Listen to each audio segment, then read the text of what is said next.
Hello everyone, it's your favorite visionary in space here, and me and a group of friends were talking about a few weeks ago about how there's a lot of opinions around the Disney princesses, specifically the idea that all of them, or most of them, or the older ones, depending on who you ask, are like these super bland characters who get overshadowed by the prince, and like have bad characters, the bad role models, and stuff like that, etc., etc. But me and my friends were talking about the fact, or the idea of, is that commonly held belief true? Are the Disney princesses bad, basic, two-dimensional characters who get overshadowed by other characters in their own movies? So, is that actually true? So, let's begin on that. Now, before we go into an overview of all the major ones we'll be talking about today, I want to take a step back and figure out what we're actually talking about. We're not necessarily judging their actual characters or the plot of the movie they belong to, or how good they are, or anything like that, or even how much they hold up as role models. Instead, we are ranking them or talking about them on a binary yes or no on three different topics. 1, do they have their own character? This means, do they have an independent character that is distinct, that you could easily assign personality traits to them, and they're not just like completely milquetoast generic. They have their own character that exists as a character.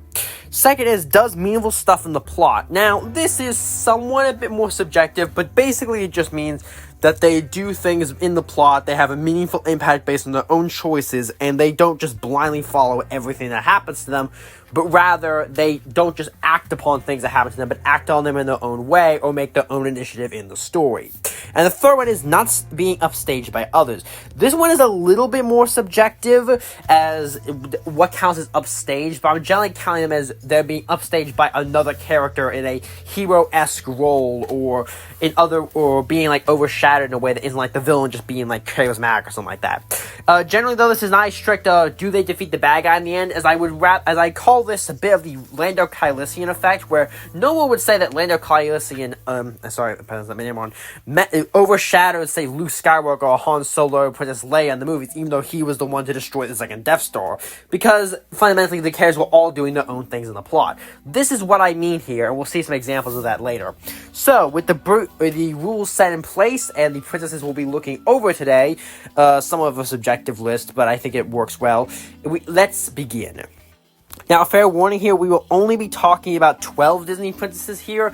Technically, I checked on the fan wiki of who is considered an official princess, and technically there's 13, but I don't know anything about Raya and the Last Dragon. I just hear it's bad, and I don't want to talk about it. And in many ways, I think it feels more distinct for me what I do know about it. Starting at the top, we have Snow White. She does have her own distinct character, believe it or not, although it's somewhat hard to tell if you just see random clips, but she is a very sweet, animal-loving person who's extremely naive, but in a way that's not just completely generic. She has her own character, even if it is not the most interesting. Does meaningful stuff in the plot? I'm inclined to say no, but someone could probably argue that. But in many ways, she just acts upon things that happen to her, even to the point of making her look like a complete moron in a way that doesn't make any degree of sense. So yeah, she's not passing this check. And not being upstaged by others. Yeah, she's just completely upstaged. Like, she is not she is not really doing anything much in her own sense. She's not a terribly active character. She does not pass that check. Next, Cinderella Cinderella. And does she have her own character? Yes, a hard-working person, very determined, but even then, she's not just like completely burn everything down. She wants to have a better life, but she does also care for people who really don't deserve her care.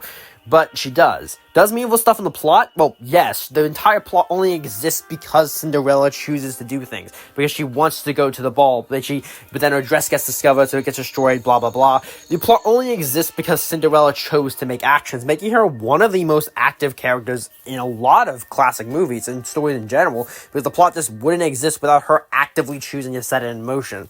And not being upstaged by others, she's not upstaged by anyone, really. She has no, point where, someone else comes in and saves the day in a way that the prince finds about her based on her own actions and her showing up. And overall, she's just not upstaged in her own movie. Which is funny because for something that's supposed to be a modern subversion, Cinderella as the second Disney princess has already checked all three boxes. Next is Aurora from Sleeping Beauty. I don't know what this lady's personality is. I don't think anyone does. If anyone has a bland personality, all the Disney princesses, it's Aurora from Sleeping Beauty. She just doesn't really have much from what I could tell or care. Does she just meaningful stuff in the plot? No, she is somehow even more of just a plot MacGuffin than Snow White was, but at least Snow White occasionally did something that was of her own volition. Aurora just doesn't, not really, or not practically speaking. And does she get upstaged? Yes, she gets upstaged a ton by the prince, by the godparents. Everyone upstages this chick. She is not even close to the main character in her own movie. She is at best a love interest or a protective, someone they care about for the grandparents. Like, she is just not a main character in her own story in any capacity. And notice this is the first time that all 3 categories are failed, which was the 3rd movie so far, not even the 1st. So, keep a note on that. Ariel from The Little Mermaid. Does she have an own distinct personality? Yes, she does. She's very curious and independent and has a bit of a rebellious streak. Does she do meaningful stuff in her own plot? Yes. Like Cinderella, the plot literally wouldn't exist without her choosing to take actions. And she is not upstaged in the end by anyone else. She and the prince team up to take down Ursula, and she is by far not upstaged. Bella from Sleeping Beauty. She has her own distinct personality. She's very bookish, but also determined and has a strong sense of right and wrong. Does meaningful stuff in the plot? Yes. Although the plot would somewhat happen without her intervention, it takes many different turns and twists, and only really exists the way it does because of her choosing to try to save her father. Does she get upstaged in the end and upstaged by others? No, she has a very distinct role throughout the entire story, and the ending or anything like that wouldn't happen without her involvement the way it did. Next is Jasmine. Now, Jasmine from Aladdin is a little bit of a tricky case, as she isn't technically the main character of her own movie. She is by far a love interest to Aladdin, which is kind of a difference, because with all the Disney Princess movies, they are the main character of their movie, but this isn't the case with Jasmine. So I'm bending some of the rules about how important she has to be in the plot, because she is, once again, a love interest, not the main character. But even within that framework, she has a very distinct personality that she has a meaningful impact on the plot, helping the heroes out, and she isn't really upstaged for her position in the story, with the understanding that Aladdin is, of course, the main character in his own movie. So I still say Jasmine passes all of these, but if you want to argue it, you could maybe, but I feel that the context of her not being the actual main character, you kind of circumvent some of these. Next is Pocahontas. She has a distinct personality, she impacts the plot meaningfully, and she doesn't really get upstaged in the ending. You get the idea here. Mulan. Mulan is literally the stereotypical Disney princess with her own distinct personality and well-written character. She, of course, has her own personality. She impacts the plot meaningfully. She's not upstaged by others. You get the idea. Tiana from The Princess and the Frog. Yes, she has her own distinct personality. Hardworking once again. She does meaningful stuff in the plot, although the plot somewhat would exist without her involvement. It would not take nearly the same course it did, so it counts. And she's not upstaged in the end, but once again, it's not many of those involved, but it's up to opinion. Let's see, Rapunzel from Tangled. Yes, she has her own distinct personality. She's the actually quirky, somewhat like the quirky, independent, somewhat goofball female character in a cast before they got done to death and people forgot how to do it correctly. She meaningfully impacts the plot. The plot literally wouldn't exist without her choosing to make several key involvements in it, and she's not upstaged by the end, being the only reason Flynn Rider is alive and helping to stop her evil mother, etc., etc. Merida from Brave. Despite the fact that a lot of people didn't like this movie, I did, but whatever. She has her own distinct personality, being another rebellious one. This one is far more destructive than the other rebellious princesses so far. She has a meaningful impact on the plot. The plot completely wouldn't happen without her. The whole bear situation wouldn't have even occurred, and the plot would have just not happened at all. And she is very much the main character in the end and does not get overshadowed by anyone, even her mother. And lastly, we're counting here is Moana from, Moana. Once again, her own character, has a meaningful impact on the plot, and doesn't get overshadowed by the end. As you can see, after you look at all 12 of the ones we're counting here, only 2 of them don't completely pass the checks. All of them, almost all of them, 10 of them, pass the checks completely. Like, you could maybe argue 1 or 2 maybe has a few, negative check marks that would prove them. But the fact is, there is literally, almost all of these would pass any reasonable checks of being, full characters, not just being overshadowed or subverted by the random prince/male character or love interest. Heck, More of them either don't have a love interest or don't get with the love interest than actually like have any of these traits that are like not put together. We've shown as negatives here. There is literally more Disney princesses written to be subversions of a Disney princess than there is Disney princesses who actually follow the template supposedly they all follow. Aurora is the only one who actually follows the template of this. All the other ones either break from it. Snow White's the only one who doesn't break it in all the ways. And the fact is, literally the second movie was the first one to completely break the template. It's bizarre that this entire idea we've grown up with about how they operate doesn't actually work if you think about it.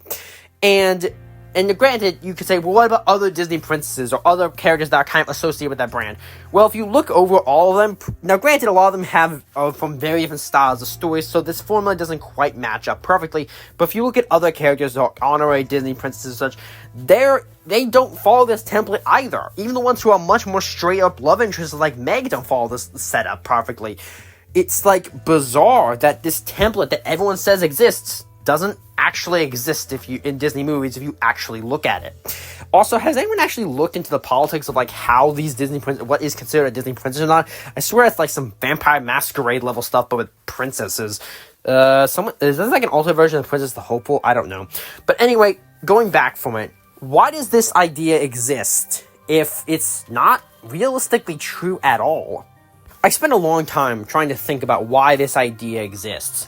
Is it perhaps people who are carrying over the ideas of fairy tales of old from the older fairy tales onto the Disney versions when that doesn't perfectly apply? Well, beyond the fact that fairy tales are always a mess, have like 13 different versions minimum, and don't perfectly apply, I'm sure it's an influencing factor. But given the fact that most people defaultly assume the Disney versions of a fairy tale without assuming without going back to the original myths by default, that's why a lot of videos that talk about fairy tales say, unlike the Disney version, as a pretty common start to any discussion about it. I don't think that can be explained away perfectly. Also, once again, most of the fairy tale versions wouldn't perfectly follow that trope either. So, and then I took a step back and tried to really think, why does this exist? Well, then I thought, who actually says this? Now, it's often told, people say it, but I wanted to think about why did it start? Who did they hear to say it? And then I thought back, and I actually figured out what it was. This whole stereotype of Disney princess exists because of our, and I hate to say this, but modern cultural divide. Now, I know that sounds like a big political claim, but hear me out here for a second. And this isn't me blaming one side or the other. Both sides are equally responsible for this misunderstanding. Because you have the more left-wing side of the world who want to see Disney princesses, or at least the more classic ones, as this, like, attempt to push down women, keep them down, make them just, like, dutiful wives and mothers and don't have their own personality life outside. So it's easy to project this idea onto these characters that isn't actually true in most cases. And on the right, although slightly less prevalent, but still potentially where this whole system thing got started in some ways, is that they want to imagine this idea of this ideal classical women before feminism or just what insert thing they don't like this week showed up and made women worse, quote unquote. And so they imagine Disney princesses, or at least classical ones, as this dutiful woman who is just married and has kids and doesn't like step on the man's turf or anything like that. So both political sides, especially ones that are less honest, less good actors on both sides, have reasons to push this narrative that Disney princesses are this, like, bland characters who just, like, exist to be overtaken by the man and be a love interest and get married and everything will be good, when it's not logistically true. If anything, the stereotype is just Aurora's stereotype or Aurora's character, and not really applied to the others.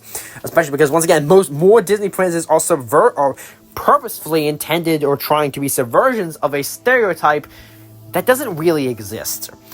And I think this goes back to something, and I hate to say this term, but almost like a media literacy kind of thing, where we live in an age where both political sides want there to be a narrative that they can push either for or against, and they will use whatever is existing without considering what the actual thing is. And you get some examples of this in other media. For instance, people calling Starship Troopers, the book, fascist, when that's not accurate, or some other things. Like, I would love to do a talk about Starship Troopers and how it's called fascist when it isn't, but that's a whole different story.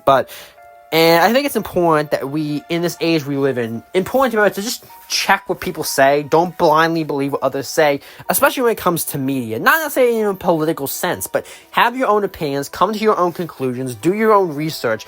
Because as people who watch my channel, I believe you all love stories and theory crafting and the art of the tale, and we shouldn't be bound by what others want to make the narrative of things that when they aren't. We should be able to look at pieces of media objectively and study them and analyze them and see how they tick, and not blindly follow whatever some political guy wants to say because it supports his opinion on women or her opinion on this or whatever. It doesn't matter. We should look at stories objectively and find their true meaning and worth rather than just what people want to construct about them. Anyway, I hope you enjoyed that video. I'd love to hear your thoughts down below on this topic. Like, comment, subscribe if you enjoy. If you dislike, and tell me how I suck and all that jazz. And I will see you all next time. Yeah. Hey, why don't you hit that sub button? You're gonna become a subscribble. Get to see my content quicker. Wouldn't that be nice? I bet so.